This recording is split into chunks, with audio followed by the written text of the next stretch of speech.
boas-vindas ao podcast da Brauer, Vozes do Design Brasileiro. Eu sou o João Melo, ou JP, e eu sou o seu host. Hoje a gente vai conversar com o Gabriel Pinheiro, autor de Estratégia Jungle, Bases para um Ecossistema de Experiências Eficaz. A gente vai falar sobre as motivações que levaram o Gabriel a escrever o livro, o processo de escrita com a Brauer, que vocês encontrarão no livro, e a gente tem uma surpresa para vocês nos minutos finais desse podcast. Gabriel, para a gente começar, pode se apresentar para o pessoal, por favor?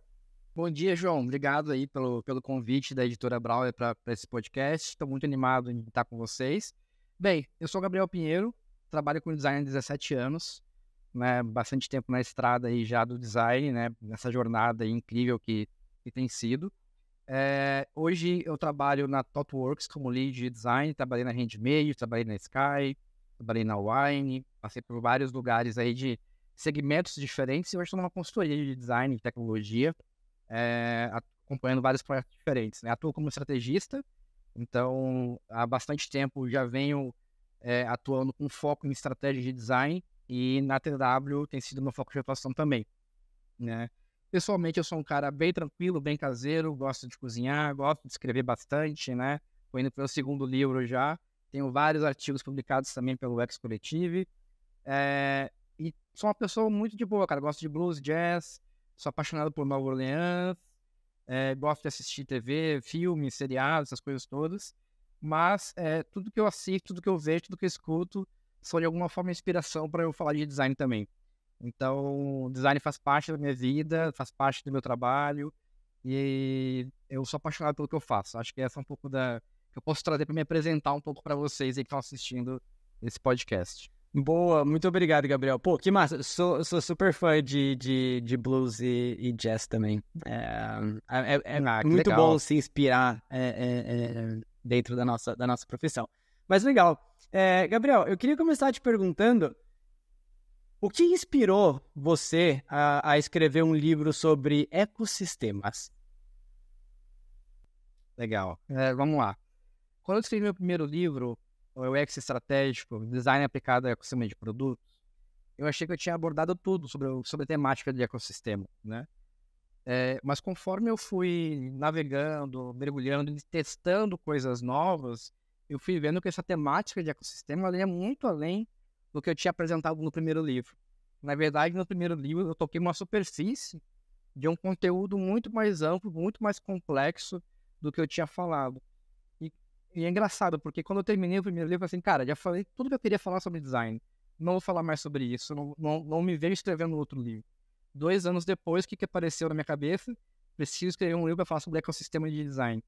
Então, foi aí que surgiu a vontade de falar de novo, por ver que é um tema muito abrangente, e que está muito em evidência agora, né? Várias empresas têm buscado ali integrar suas jornadas, integrar seus produtos e serviços, e tudo isso toca na temática de ecossistema de experiências. E como que foi o seu processo de escrita junto com a Brauer?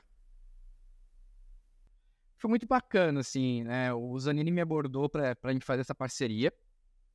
E foi um processo muito rápido, assim, né? Eu escrevi esse livro num tempo muito mais curto do que eu escrevi o primeiro. O primeiro eu levei 2 anos para escrever, não tinha experiência nenhuma em escrever um livro, né? Na complexidade que era envolvida. Porque, gente, vai por mim, dá trabalho escrever um livro. Não é, vou escrever um livro aqui, vou sentar no final de semana e vou fazer isso. Dá trabalho, exige energia, exige estudo, né? E esse segundo livro eu levei 6 meses, 7 meses para escrever aproximadamente. E foi muito legal. A editora, ela me acompanhou em todo momento, todo o processo ali. Eu tive revisões sendo feitas, sugestões sendo apresentadas para mim também. E foi um trabalho muito colaborativo para a editora, assim. Foi um processo bem suave. A gente tem um grupo no WhatsApp, então a comunicação foi muito rápida, as trocas foram muito rápidas. E com esse apoio de querer ver o projeto no ar, né? E aí você vê que a editora realmente quer ver esse projeto acontecendo. É uma coisa que traz uma satisfação muito grande, assim. Você vê que tem um apoio ali, não é só mais um livro que está sendo publicado, né? Eles estão acreditando na sua ideia mesmo e estão apostando nisso. Então, se eu pudesse traduzir em uma palavra, como foi o processo com a editora Brauer, foi de colaboração. Gratidão, muito, muito legal ouvir essas palavras e com certeza é um processo super colaborativo e é muito difícil escrever um livro. Eu tô escrevendo o meu e eu tô sofrendo, mas vai valer a pena, vai ser muito legal. Sobre o que o seu? Vai ser sobre liderança estratégica em design.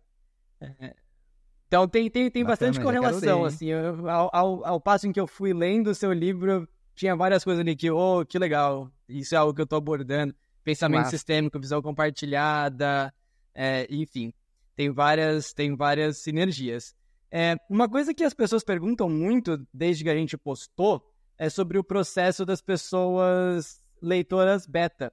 E eu queria te perguntar como foi ter pessoas leitoras beta durante esse processo e como que os feedbacks te ajudaram na construção do seu livro.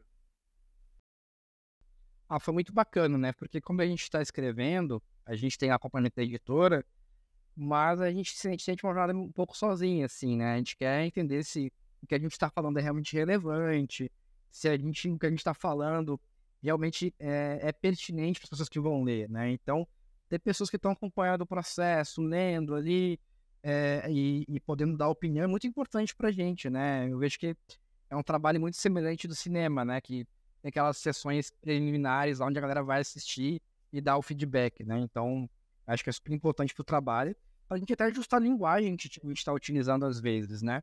Então, foi muito bacana ver que tinha esse recurso fornecido pela editora também, e me ajudou, cara, a entender onde eu não estava dando tanta profundidade, onde eu precisava trazer um pouquinho mais de detalhamento das coisas, exemplos, referências, né? Lógico que nem tudo a gente consegue atender, né? Porque foram vários feedbacks e tal, e alguns deles mudariam muito a estrutura do livro, mas muitos deles foram bem relevantes para ajudar a dar mais clareza, melhorar o entendimento do que eu queria expressar numa frase, num parágrafo, né? Então foi muito legal.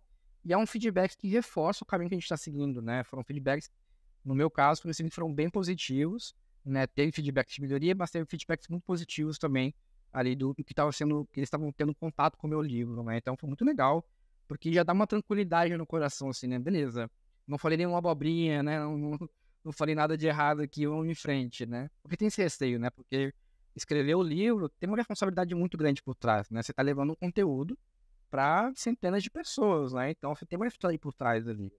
Gera um medinho, uma insegurança, né? A gente sabe que a gente estudou, né? Que a gente leu para escrever esse livro, mas sempre tem a síndrome do impostor escondidinha ali, né? Então gera um conforto maior também. Nós somos designers, é lógico que temos a síndrome do impostor. Muito legal, o feedback realmente foi muito bom. Se você for uma pessoa leitora beta do livro do Gabriel, fica aqui o nosso agradecimento.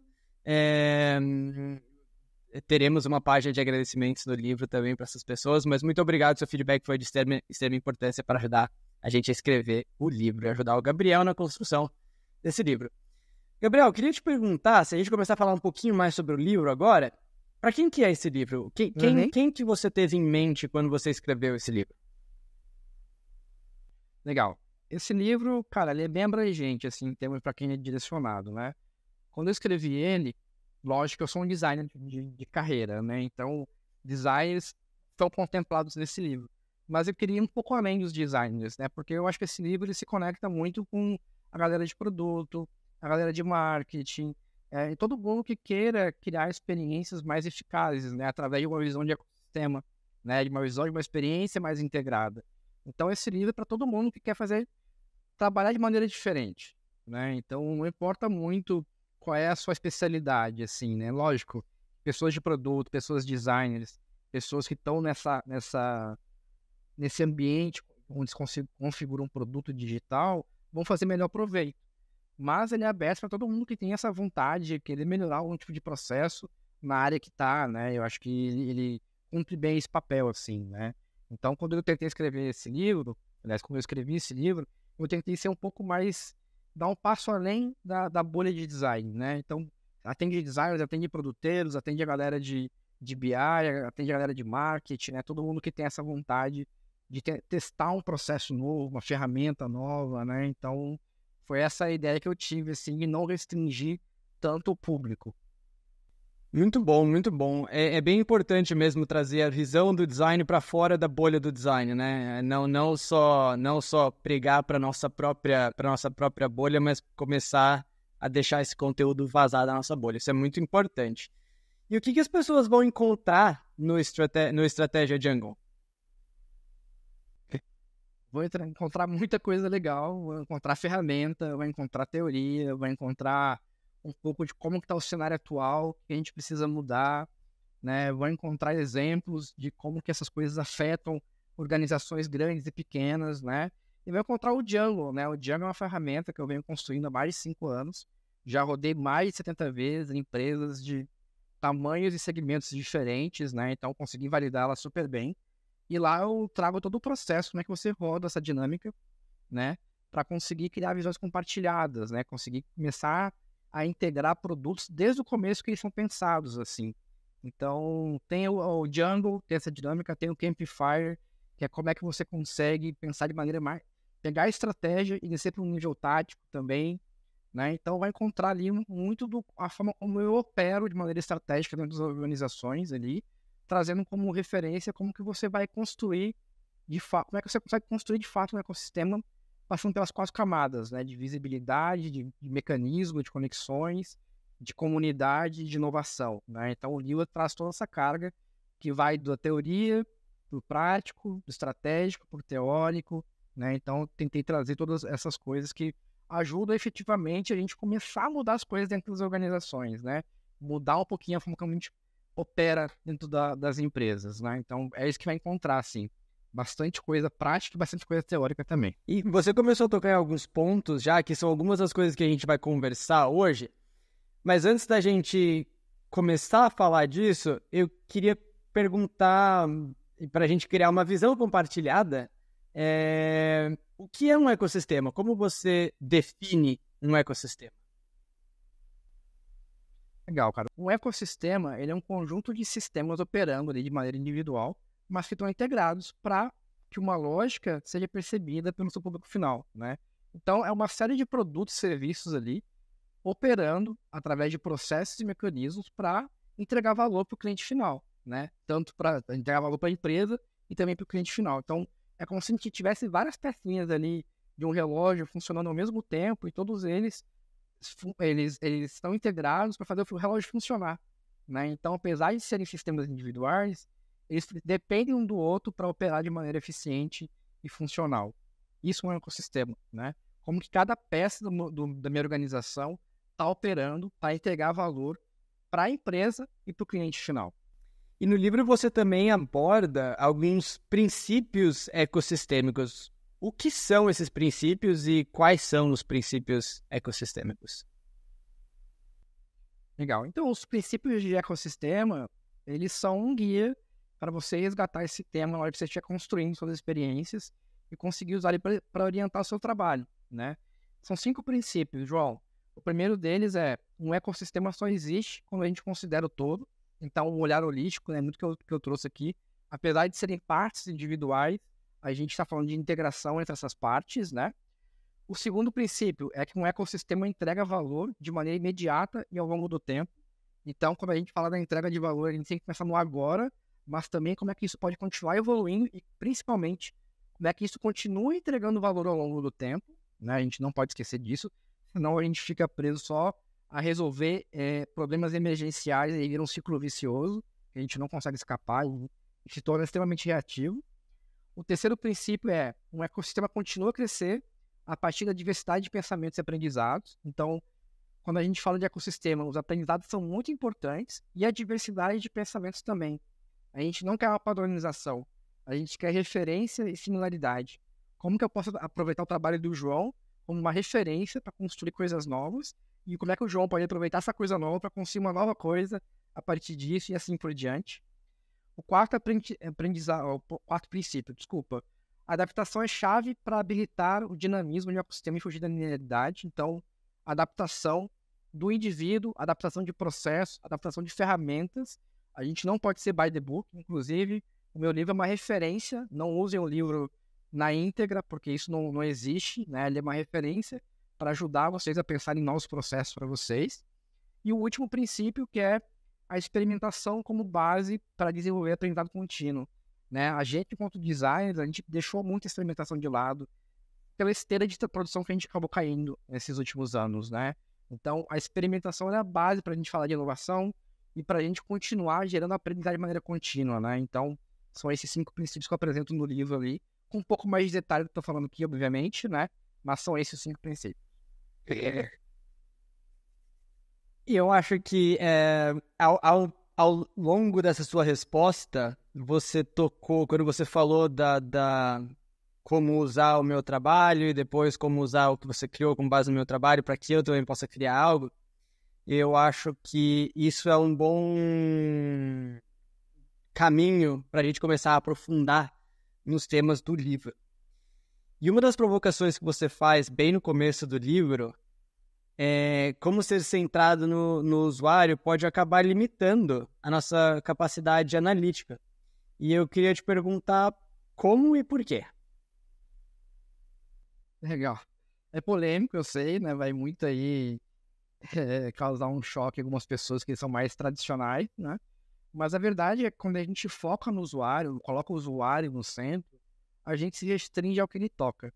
As partes ali que existem para sustentar o que ele toca não são tão percebidas, não são tão evidenciadas e não são tão pensadas. Então, quando a gente, ao invés de botar o usuário no centro, o usuário é uma peça importante. E, na verdade, eu nem gosto de usar o termo usuário, eu gosto de usar a pessoa. Quando a gente coloca a pessoa ela é uma parte importante, ela é um ator, uma variável importante da experiência. Mas quando a gente coloca a experiência no centro, por sua vez, a gente está trazendo muito mais complexidade, mas também oportunidade de olhar para essas coisas todas que compõem a experiência. Não só aquilo que está no foco de uso da pessoa, né? Mas tudo aquilo que existe para sustentar uma operação que entregue valor para ela no final, né? Então, é essa a minha provocação, é essa a minha proposta, né? De a gente começar a assumir que existe uma complexidade no processo de design hoje que a gente não tem como fugir mais. Antes a gente podia, é complexo, mas se eu centrar no usuário eu consigo entregar valor. Hoje esse valor, ele precisa descer essa profundidade maior, né? Ele precisa tocar em estruturas que antes a gente não estava olhando. Isso exige novos processos, exige novas ferramentas e exige novos olhares, né? Então, e para a gente falar de ecossistema, não é repetir os mesmos processos que a gente vem executando agora e agregar alguma coisa. É realmente mudar a forma como a gente vem operando, né? Mudar a forma como a gente olha para um produto e serviço, entendendo que existe uma cadeia ali em torno dele funcionando para que ele opere. E que a gente pode usar isso para ou gerar uma intervenção no sistema ou gerar uma alavanca que potencialize a entrega de valor daquilo, né? Sempre pensando no quê? Na entrega de valor para o público final e também na entrega de valor para as empresas. A gente não pode mais ignorar as empresas na equação.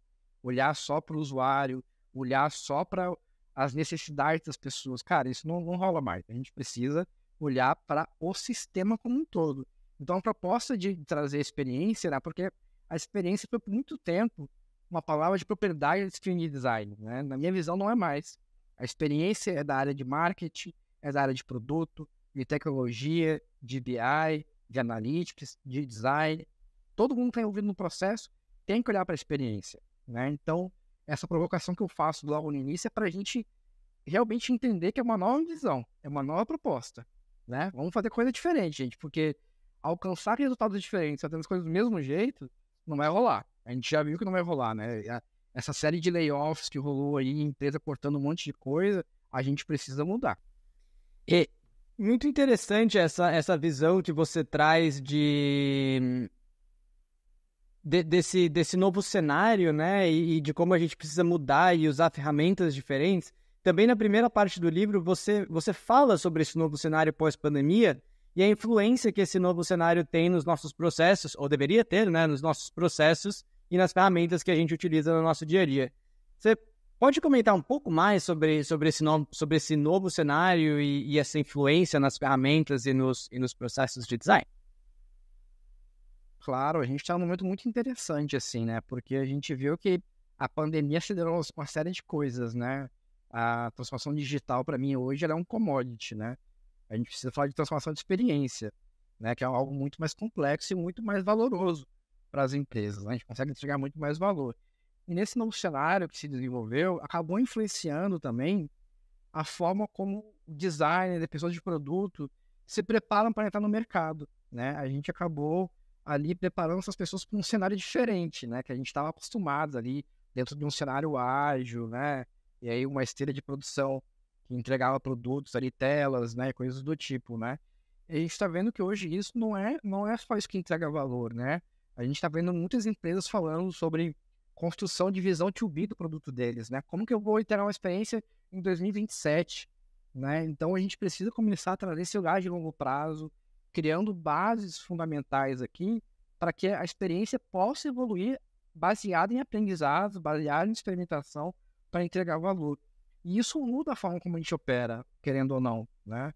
Então, o que aconteceu? A gente tem uma geração de profissionais que é muito orientada ao duplo diamante, né? A processos muito bem estabelecidos, né? Até o Design Ops, uma versão que eu não concordo, vinha muito com essa pegada de padronizar coisas, né? Todo mundo tem que operar da mesma forma, alcançar os mesmos resultados. Cara, isso é impossível, né? A gente coloca uma linha que ela é inalcançável, porque são pessoas com skills, habilidades diferentes, né? Que têm mais ou menos proficiência em determinados temas, né?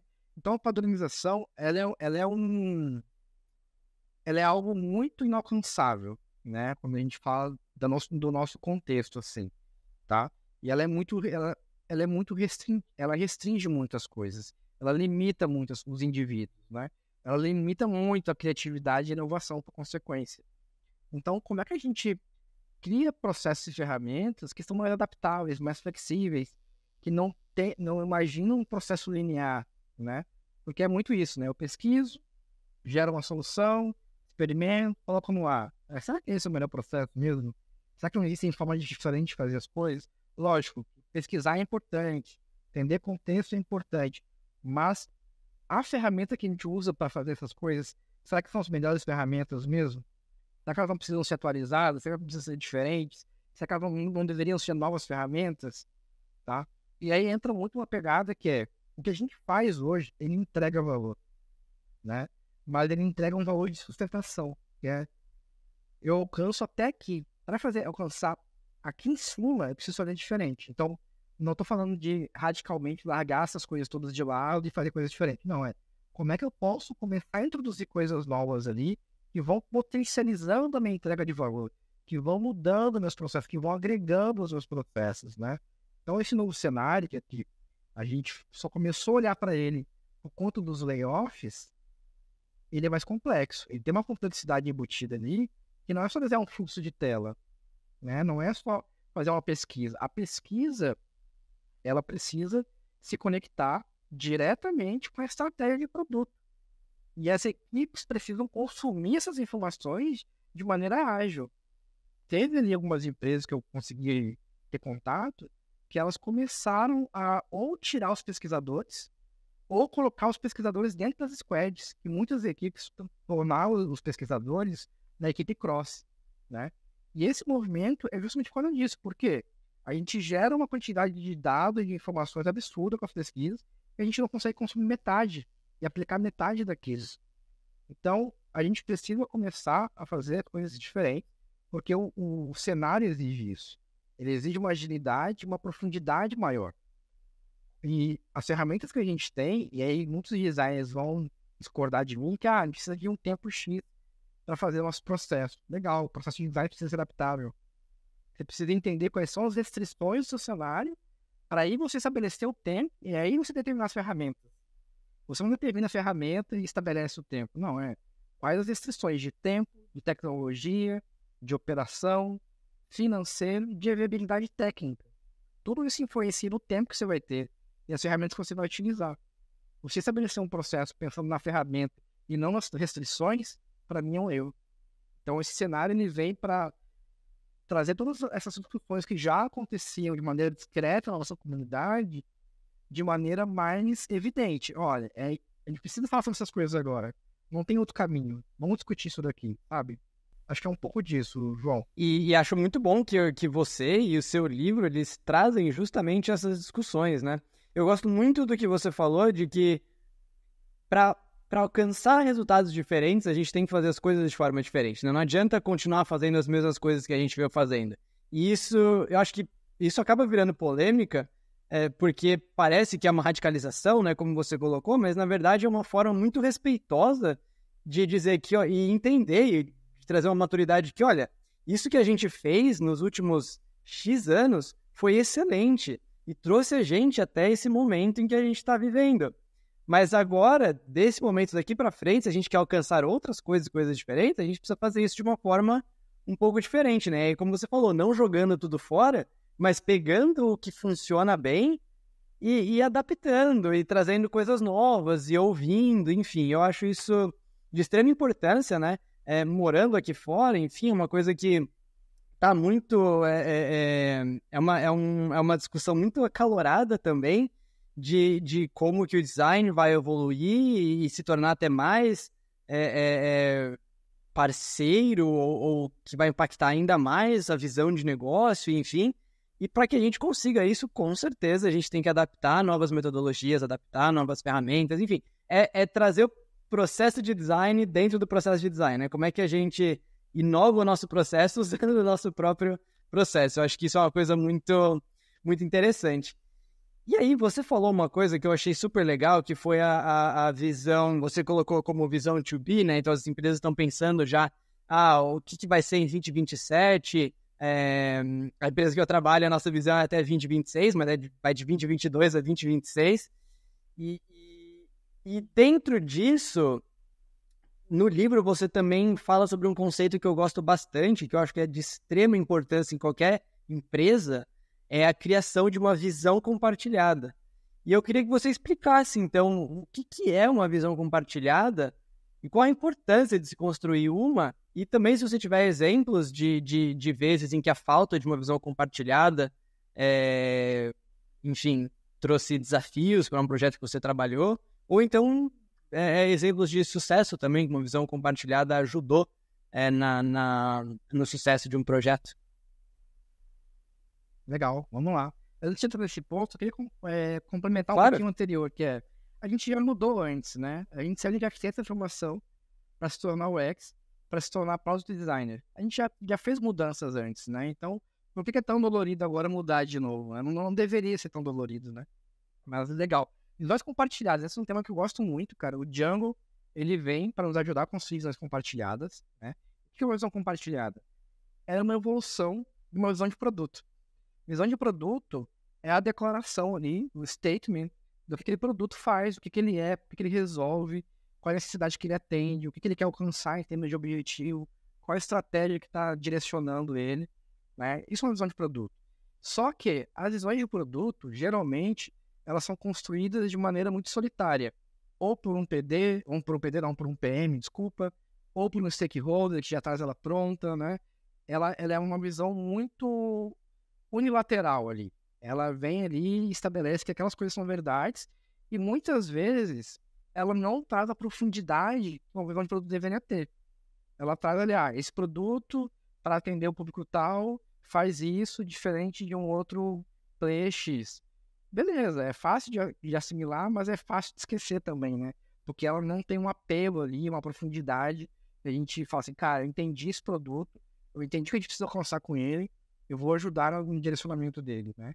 E a visão compartilhada, ela vem primeiro para trazer essa profundidade na discussão de um produto, um serviço, e a diferença ela é feita de maneira colaborativa. Ela não é feita por uma única pessoa. Ela é feita pelo PM, pelo designer, pelo stakeholder, pelo desenvolvedor, pelo cara de legal, se for um projeto de legal, pela galera de RH, se tiver RH envolvido. Então, todo mundo que está envolvido na temática vai ajudar a construir aquela direção. E um ponto muito importante, a visão compartilhada, na construção dela, o cargo não tem peso. O Django, ele vem para que a gente construa uma visão compartilhada, né, uma visão de produto mais robusta, de maneira mais transparente, mais justa e mais aderente às reais necessidades daquele produto e atrelado ao direcionamento estratégico da companhia. Então, uma visão compartilhada é essa visão que a gente vai usar para construir nosso produto no curto, no médio e no longo prazo. Logicamente, a gente vai gerar aprendizado ao longo do caminho que vão atualizar essa visão. Assim como uma visão de produto deveria ser atualizada também. Mas pelo fato de ela ser construída a várias mãos, ela acaba com aquela coisa de, mudou o PM, muda a visão de produto. Não, se mudou o PM, ele vai estudar aquela visão compartilhada e vai se inteirar do processo que está rolando. Acaba esse reboot de visão sendo reconstruída a cada mudança de time, sabe? O produto, ele não muda. O que muda está sendo feito, está operando dentro dele ali. né? Então,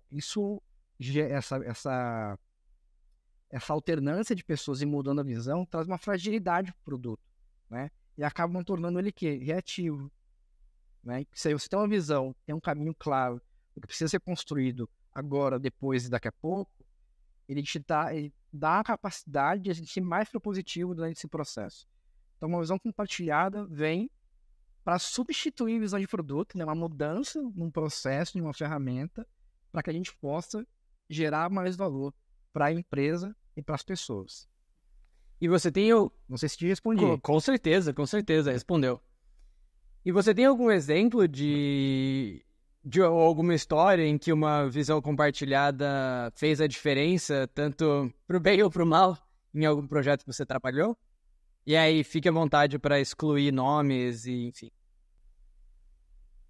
Pode deixar que eu não vou citar o nome da empresa, mas eu vou trazer um exemplo de como que a ausência de visão compartilhada gerou ruído e acabou impactando o resultado final, tá? Então, eu trabalhava numa telecom e o presidente, na época, ele queria conhecer melhor o público dele. Ele queria saber quem era o João para ele pegar um produto melhor para o João, né? E eu tenho essa necessidade de conseguir me relacionar melhor com o meu público final. E ele passou isso para as lideranças abaixo dele, para os diretores. Os diretores passaram isso para os gerentes passaram isso para os coordenadores, e os coordenadores passaram isso para as squads. Quando chegou na squad, chegou desse formato, assim, vamos fazer uma promoção no Facebook, se a pessoa assinar o nosso produto, vai ganhar 3 meses de um canal X43 de graça. Em troca, a gente vai ter acesso ao login social dele. Cara, não preciso nem te falar, né? Numa base de centenas de milhões de pessoas, a gente conseguiu, eu acho que foram 66 cadastros. 66 cadastros. Foi um resultado ridículo, assim, para não falar outra coisa, né? Não fez nem cosquinha. Isso levou mais de um mês de desenvolvimento, parou uma squad, né? Se existisse uma visão compartilhada, o que a gente quer construir com esse produto? Qual necessidade a gente quer atender? Qual é a dor que tem hoje? Pô, a dor é falta de visibilidade do nosso público. Como que a gente consegue pensar em soluções que atendam isso, né? Então, a ausência de visão compartilhada gerou esse telefone sem fio, que resultou em uma solução ineficaz, que não gerou resultado nenhum, gerou prejuízo, né? O tempo da squad dedicada ali não se pagou, né? Então, acho que esse é um exemplo que ilustra bem porque visões compartilhadas são importantes, né? 66 cadastros deve ter doído. Pior que nesse modelo de, eu entreguei, o importante é entregar, né? Não o resultado. E aí a squad começou a desenvolver outra coisa. As pessoas não olham o resultado final das coisas. Não deu certo. Ninguém põe na ponta do lápis hoje qual é o custo que tem efetivo pro negócio fazer isso, o desperdício que existe, né? Mas é outra coisa que a gente precisa mudar também. Muito, muito interessante. Uma coisa que você falou na sua resposta anterior, que eu queria só pegar um gancho, que eu acho bem legal, é o quanto a visão de produto acaba quando um time acaba, né? E eu acho muito interessante o quanto as pessoas confundem tático e operacional com estratégico, né? Todo documento que a gente cria, a gente chama de a estratégia de XYZ, a estratégia de ABC. E no fim são apenas documentos táticos, né? Enquanto eu estou fazendo a pesquisa pro meu livro, escrevendo, é uma coisa que eu percebo muito em várias empresas, a quantidade de documentos que são chamados de estratégia, documentos estratégicos que existem, que no fim são meramente tática, né? Na verdade, tá dizendo como você vai chegar lá. E aí o time acaba... você desprova que aquele produto, aquele time, aquela feature, enfim, aquela área não faz mais sentido, aquilo tudo se perde, porque no fim não era uma estratégia, né? Era uma tática, ou era uma operação, enfim, para atingir uma certa estratégia, que provavelmente as pessoas não entendem ou não sabem porque não se existe uma visão compartilhada, como você bem falou. A ausência, eu gostei muito disso, a ausência da visão compartilhada, no fim do dia, cria um jogo de telefone sem fio que acaba em ineficiência e enfim, resultados não muito bons. Mas eu queria aproveitar que você já começou a falar um pouquinho do Jungle e começou a falar sobre o Django para a criação de visões compartilhadas, na segunda parte do livro você introduz a metodologia Django, que dá o nome ao seu livro. E eu queria pedir para você explicar um pouquinho mais o que é a metodologia e quais são os benefícios que ela traz. Legal, João. O papo tá muito legal. Eu vou voltar um pouquinho Claro. também como você fez. Porque, na verdade, cara, hoje o que acontece, né? Existe essa confusão de tático e estratégico, né? Eu tenho contato com alguns designers estratégicos que atuam muito na camada tática, né? É muito comum isso. E eu tenho uma frase que eu venho utilizado muito nos últimos anos, que é: design é uma disciplina estratégica, mas nem todo designer hoje é estratégico. Porque estratégia é uma habilidade, precisa ser desenvolvida, né? E existe uma diferença grande. Existe uma dependência e uma diferença grande entre estratégia e tática. Eu concordo super com o que você trouxe aí. E o papo tá uma delícia. Então, se a gente deixar aqui, eu vou falando horrores. Django, cara. O Django é uma ferramenta colaborativa para a gente gerar visões compartilhadas, né? A primeira camada de um ecossistema é a visibilidade. A gente precisa enxergar os resultados de uma companhia, a gente precisa entender quais produtos são mais valorosos, quais que geram mais faturamento, quais que geram custo, quais que não geram faturamento, mas são importantes estrategicamente para a organização. A gente precisa entender como os times estão operando, quais processos existem, né? Para onde que esses produtos estão caminhando. Então, o primeiro passo para a gente falar de ecossistema é enxergar as coisas de maneira adequada. A gente ter visibilidade sobre o que está rolando, qual é o meu ecossistema e como é que ele está performando, né? Basicamente é isso, assim. E para atender essa camada, existe o Django, que é como que eu crio como é que eu dou visibilidade de uma estrutura, de um produto, um serviço, para todo mundo na minha organização? Através de uma visão compartilhada, uma visão de produto. Como que eu construo isso de maneira mais colaborativa possível? Essa é a proposta do Django, né? Então, ele é uma dinâmica, ele é dividido em 4 etapas, né? Tem a etapa de planejamento. Como ele é modular, você consegue pegar ali o que você precisa definir para a sua visão compartilhada. Ah, você quer a necessidade, você quer objetivo, você quer construir um roadmap, você quer mapear quais são os indicadores importantes para ele. Tem uma série de módulos que você pode utilizar para compor ele. Você pode excluir módulos, você pode adicionar módulos, o Django te permite isso. Ele é bem adaptável à sua necessidade, né? Como a gente vem falando ao longo da nossa conversa. Então, você planeja como é que você quer que ele aconteça. Ele pode acontecer de maneira digital ou física. Eu já rodei nos 2 formatos e funciona super bem. Depois acontece a dinâmica em si. Precisa de um bom facilitador para que ela aconteça, para conduzir as pessoas. E ele é uma dinâmica onde as discussões acontecem nos momentos certos, né? Tem coisas que a gente quer coletar, só coletar a visão. Tem coisas que a gente quer discutir. Então, se a gente deixa tudo dessa discussão, os cargos mais altos vão pesar mais na discussão. Então, a gente seleciona muito bem onde a gente quer abrir para discussão. Rodou a dinâmica, vem o momento de consolidar tudo que saiu do Django, né? Então, você vai começar a analisar as respostas, começar a encontrar padrões, começar a costurar as coisas, entender o que é tático, o que é estratégico, começar a separar essas coisas em caixinhas ali, para você gerar um artefato final, que é essa visão compartilhada, que é o grande artefato. E aí pode ser um artefato no PPT, no Miro, no Mural, no Figma, onde a sua organização se comunica, que vai compartilhar com a organização o que aquele produto atende, qual é a necessidade que ele busca resolver, qual o objetivo que ele quer alcançar, como que ele quer buscar alcançar esse objetivo, qual é o caminho que ele vai seguir, quais resultados ele quer alcançar. E disso a gente consegue criar um plano tático. Porque a gente vai entender quais são as dores do produto, o que a gente precisa resolver agora, quais questões são abertas, o que a gente precisa fazer de discovery, né? Então, tudo isso nos ajuda a compor um plano tático para começar a botar o produto de pé. Ah, mas o produto já existe. Você pode rodar o Django e deixar ele preparado para daqui da frente ele ter um plano mais assertivo e mais concreto do que vai ser feito com ele, né? Ah, mas eu desenvolvi, fui pro tático e mudou o direcionamento. Ótimo que tenha mudado. Pega esses aprendizados, atualiza sua visão, segue a vida, né? Então, o Django, ele vem para dar visibilidade para essas estruturas. E por isso o nome Django.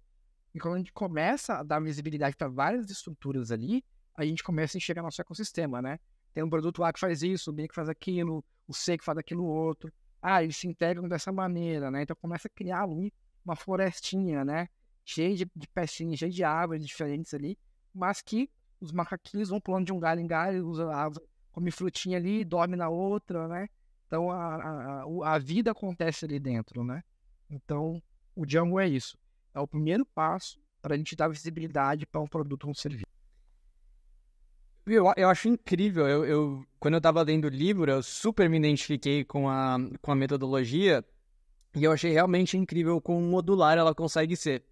Porque quando eu comecei a ler, eu percebi que, poxa, em um dos produtos que a gente está desenvolvendo, a gente já está um pouco além do começo do Django. Mas conforme eu fui lendo, e como o Django, como você falou, é uma série de atividades e pecinhas que você pode, né, módulos, né, é modular, eu fui ali achando coisas, eu falei, nossa, isso aqui pode ser legal, e adaptando, enfim. Então, né, por ser um dos fundadores, eu tenho o privilégio de ler os livros antecipadamente, e eu já comecei até, né, a utilizar algumas coisas que estão ali. Então, para quem está ouvindo, eu posso deixar aqui um depoimento em primeira mão, que é um livro que tem um bom equilíbrio entre teoria e prática, e acho que na parte que chega, né, na parte que começa a abordar o Django, é bem prático. Então, tem coisas que você consegue ler de manhã e aplicar de tarde, ou ler um dia e começar a aplicar no outro. E, enfim, eu comecei a fazer algumas coisas que deram um resultado interessante, mas eu queria perguntar para você, pedir para você compartilhar com a galera se você tem alguma história onde a aplicação do Django fez a diferença no projeto e como que foi isso? Legal. Cara, eu usei o Django mais de 70 vezes, como eu te falei, né? E todas elas, eu sempre tive sucesso, assim, de gerar esse direcionamento para as equipes, tá?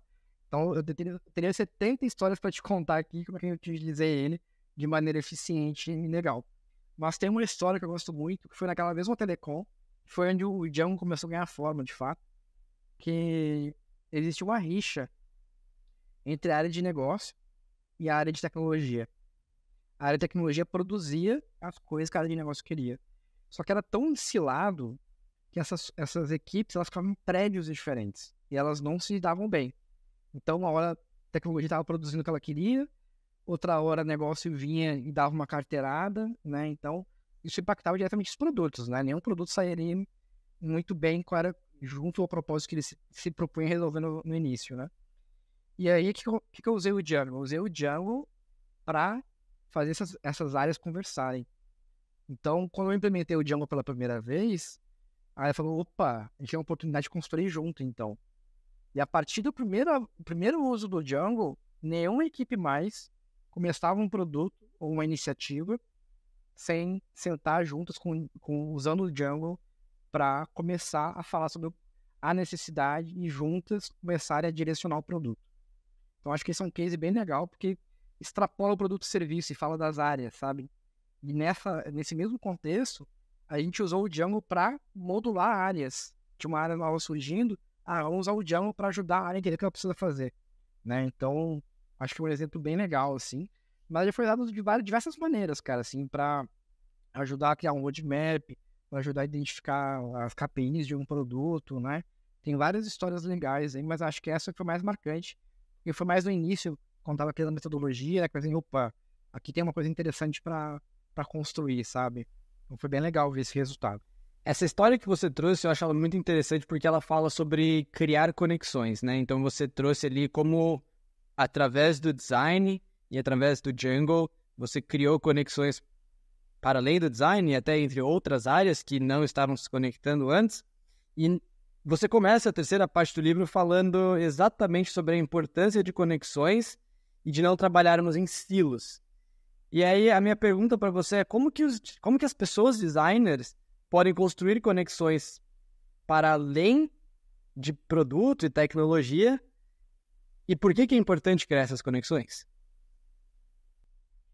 Essas conexões são fundamentais, né, João? Porque se a gente fala em um ecossistema onde tudo está integrado, as equipes precisam estar integradas, as áreas precisam estar integradas, né? A conexão não está na superfície, ela está em tudo, né? E como que a gente faz isso? Através de processos e ferramentas, né? Como eu construo um processo, por exemplo, pega a pesquisa. Como eu construo um processo de pesquisa onde eu vou colocar o desenvolvedor para acompanhar esse processo e poder tirar insights também, né? Então, é a criação de processos e ferramentas que ajudam a romper esses silos, né? Eu não olho só para a criação através da lente de design. Pô, eu vou usar a lente de tecnologia, eu vou usar a lente de dados para me ajudar a compor aqui, né? E como é que eu construo isso? Preciso ter um processo ou uma ferramenta que me ajude a trazer essas pessoas para próximo de mim, né? Que a nossa convergência de pensamentos gere algum outcome interessante para o projeto, né? Então, o que fura esses silos são processos intencionais para construir as coisas de maneira colaborativa, né? Então, é um convite a revisitar os processos que estão operando dentro da sua organização para entender como é que eles podem ser mais colaborativos e considerar outras expertises além de design e produto, né? Como que eu trago, se eu estou falando de um projeto de logística, como que eu trago logística para dentro da construção dessa iniciativa, né? Eu preciso ter processos e ferramentas que sustentem isso, né? Que aproximem, que quebrem essa barreira que existe, né? Que eu consiga escutar verdadeiramente ali o que a área de logística tem para acrescentar e que a área de logística também conheça também quais são as intenções e restrições que a gente tem em termos de experiência e design, né?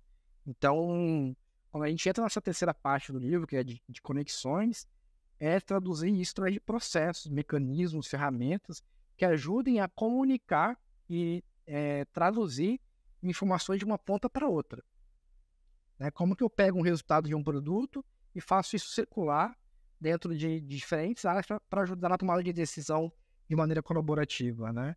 Então isso precisa acontecer e para isso a gente precisa revisitar processos e ferramentas. Então a dica que a gente deixa para as pessoas designers que querem construir conexões é usem o Django. Usem o Django, com certeza. E a gente está falando bastante sobre conexões, visão compartilhada, sobre a metodologia Django. E eu acho que isso tudo ali ao longo do livro culmina para um capítulo que fala só sobre inovação, né? E eu queria te perguntar, como que você define inovação e como que designers podem trabalhar com inovação? Tá, inovação, João, é tudo aquilo que a gente pode mudar num sistema. É tudo aquilo que a gente muda num sistema de maneira intencional, de maneira que possa ser escalada dentro de uma organização, tá? Então, se eu promovo uma mudança, como que eu promovi essa mudança ao longo da organização e como que eu repliquei essa mudança para as outras áreas ou outros produtos e serviços, tá? Então, isso vem muito de uma definição que o Clayton Christensen, autor do Dilema da Inovação e de Muito Além da Sorte, ele fala, né? Ele afirma que nesses livros que a inovação não ocorre ao acaso e ela pode ser de fato planejada, né? Então, para mim não existe aquele pulo do gato. Ah, tive um pulo do gato aqui, uma ideia brilhante, vou resolver todos os problemas. Então, a inovação ela tem que ser intencional, ela tem que ser planejada e ela precisa ser escalável, né? Senão a gente não está falando de algo inovador. Então, acho que a definição é essa. Como que a gente pode ser inovador?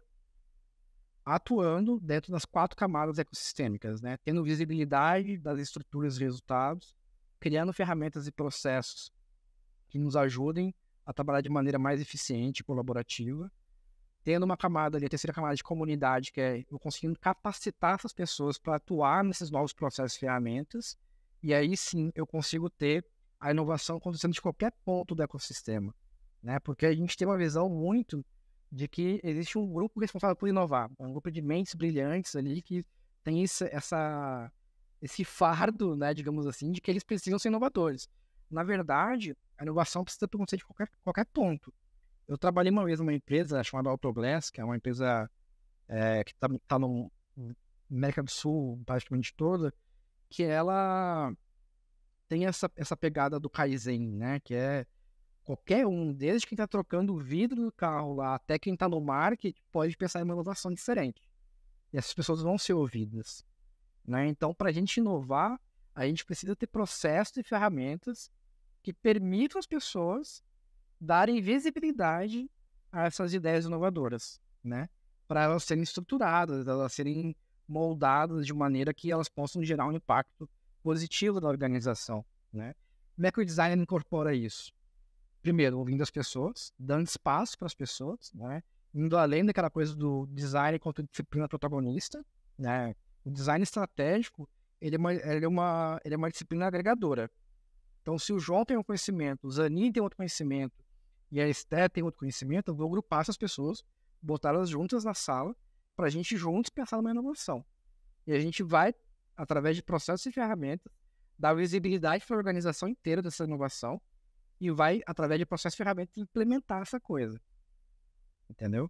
Então, é mais ou menos por aí que eu enxergo a inovação. Não sei se eu te respondi de maneira adequada. Respondeu sim, Gabriel. Legal. Eu acho que isso já começa a entrar um pouco ali na última parte do livro, onde você fala sobre articulação de valor. E eu acho que isso é fundamental não só para designers especialistas, mas para as lideranças de design também. É papel da liderança articular o valor do design e o valor de design. Como que você sugere que designers especialistas e lideranças articulem o valor que a gente pode gerar, articulem esse potencial de inovação, articulem essas visões compartilhadas, tudo isso que a gente conversou aqui? Como que designers especialistas e lideranças de design podem articular todo esse... Legal, acho que são 3 coisas que posso trazer aqui que ajudam na articulação de valor. A primeira delas é criar conexões o tempo inteiro, né? Fazer aliados dentro da organização. Não é você acionar uma área só quando você precisa dela, né? É você conhecer que eles estão fazendo naquela área, ter uma conexão com elas, e aí quando você precisar, você trazer elas para a sua necessidade, né? Então, fazer aliados dentro da organização é muito importante. Isso não se constrói olhando só para preciso da galera de BI agora, vou trazer eles. Não, cara, quem é a galera de BI, como é que eles podem me ajudar? Como é que eu posso ajudar eles também, né? Tem que ser uma via de mão dupla ali, né? Eu ajudo, eles me ajudam, né? Então, o primeiro ponto é realmente se conectar, né? Tem até um paralelo que eu faço, que é o design fala que ele é muito empático, né? Mas ele é empático quando ele quer fazer uma pesquisa. Aí ele empatiza com a pessoa que está sendo entrevistada, né? Antes disso, ele não empatiza com ninguém, né? Ele se fecha na bolha de design lá e ele só é empático com quem está entrevistando e quando acaba a entrevista, acabou. Não, a gente precisa ser empático o tempo inteiro, se conectar realmente, né? O segundo ponto é entender a linguagem das pessoas que você precisa articular o valor. Essas pessoas entendem jornada, essas pessoas entendem o protótipo, entendem PPT, você precisa usar a linguagem que elas usam. Nada de designês, né? Designês não funciona com ninguém. Então, é entender qual é a linguagem que funciona para essas pessoas e materializar, tangibilizar o seu racional estratégico de forma que elas vão entender e vão conseguir ali compreender o que está por trás da estratégia, a lógica por trás da estratégia, né? Se eles não entenderem a lógica, eles não vão comprar a ideia. Então, é realmente adaptar a sua linguagem e o formato das coisas à linguagem que as pessoas estão acostumadas e que elas entendem. E o terceiro ponto é métricas. Dados. Tragam dados para as suas decisões de design, né? Design tem a capacidade incrível de ser subjetivo ao máximo, assim, sabe? E dados ajudam a eliminar um pouco dessa subjetividade. Então, a gente pode falar de estimativas, a gente pode falar de resultados alcançados, de impacto no negócio. Design estratégico precisa falar de negócio. A gente precisa estar conectado com uma camada de negócio para fazer sentido. Então, tragam dados para a conversa. Acho que são esses 3 pontos que nos ajudam a articular valor dentro de uma organização. Muito bom. E eu tenho uma última pergunta que eu quero te fazer, que é muito com base nisso que você acabou de falar, em pessoas, designers se tornando mais estratégicas, e o que você falou um pouquinho lá atrás, quando você falou que você conhece muitas pessoas designers e pessoas estrategistas que acabam atuando num nível mais tático, né? Então, eu queria perguntar para você, antes da gente seguir para a parte de encerramento desse episódio, mas eu queria te perguntar como que pessoas, designers, podem ser mais estratégicas? Quais dicas você pode deixar para essas pessoas para que ao fim desse podcast elas reflitam e amanhã ou quanto antes elas comecem a atuar de forma mais estratégica? Legal. Primeiro passo é compre um livro que vai sair. Brincadeira. para ser mais estratégico, a estratégia é uma habilidade, né? Então ela pode ser exercitada, né? Então eu acho que o primeiro passo é ter a intenção de ser mais estratégico.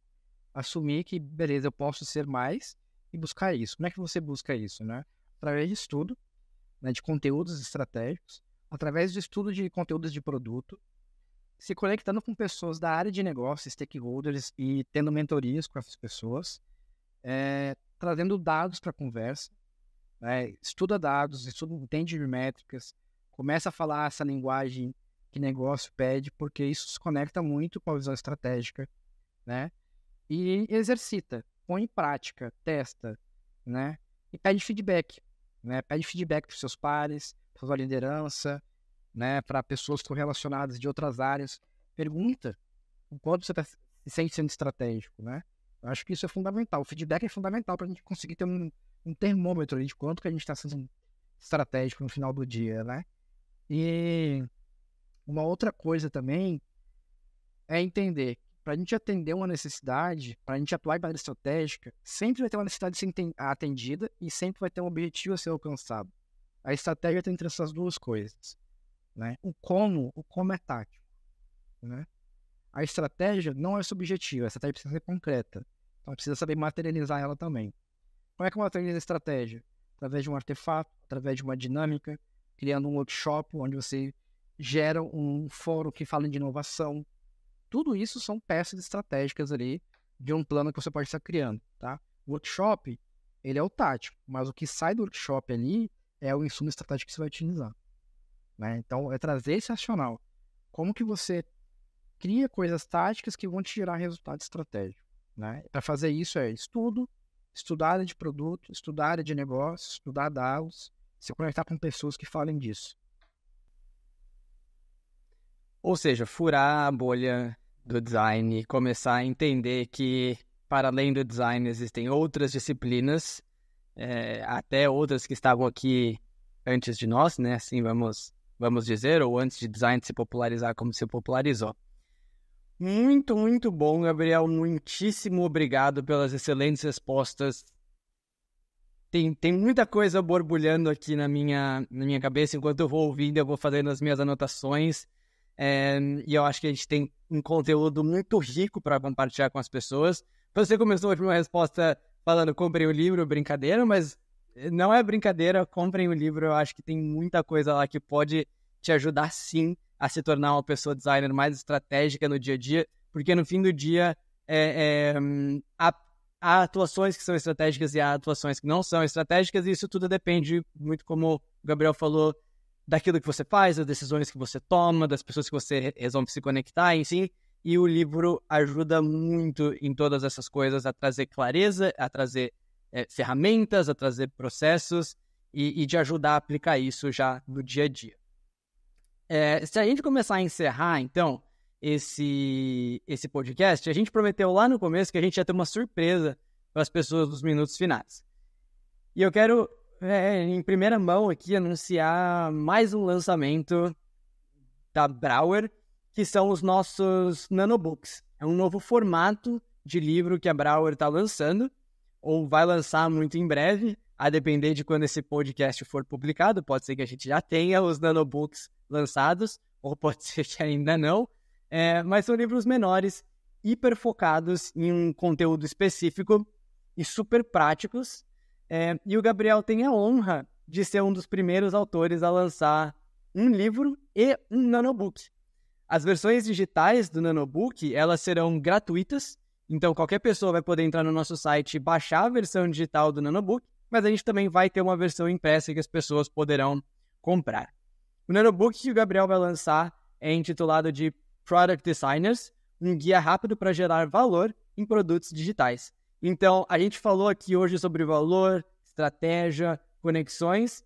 O Gabriel vai lançar um nanobook falando ainda mais sobre tudo isso. Gabriel, minha última pergunta de verdade, então, para você, é o que as pessoas vão encontrar no seu nanobook? Elas vão encontrar um caminho para atuar de maneira estratégica na prática nos projetos que elas estão envolvidas, nas iniciativas que elas fazem parte. Então, é um guia que traz sugestões, como é que você pode estabelecer uma mentalidade mais estratégica na prática. É um material bem prático mesmo ali, que eu venho aplicando ao longo dos últimos anos em praticamente todos os projetos que eu entro como estrategista. Bom, eu mais uma vez tive o privilégio de já ler o Nanobook e eu posso dizer que realmente está muito, muito bom. Apesar de eu ter os meus vieses.